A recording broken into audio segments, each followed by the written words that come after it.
সালে ভিয়ারিয়ালকে শেষবারের মতো তাদের ঘরের মাঠে হারিয়েছিল রিয়াল মাদ্রিদ।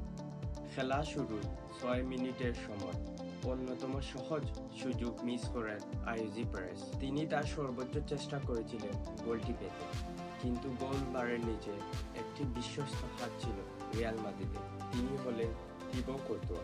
কর্নার থেকে 7 মিনিটে ভিয়ারিয়ালকে এগিয়ে নিয়ে যান জোয়ান থিও। রিয়াল মাদ্রিদ যা করে বা বলতে পারেন যা করতে পছন্দ করে, যেমন কামব্যাক। কিলিয়ান এমবাপ্পে যা করলেন তা তো আপনারা সবাই দেখেছেন। 16 এবং 23 মিনিটে 2টি গোল করেন কিলিয়ান এমবাপ্পে।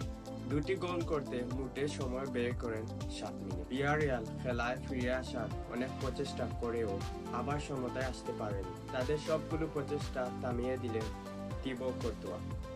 লা লিগায় এই মৌসুমে সর্বমোট 20টি গোল করলেন। এতে রিয়াল মাদ্রিদের হয়ে একটি রেকর্ডও করে নিলেন কিলিয়ান এমবাপ্পে। এক মৌসুমে ক্রিস্টিয়ানো রোনালদোর পর রিয়াল মাদ্রিদের জার্সি গায়ে 20টি গোল করতে পেরেছেন এমবাপ্পে।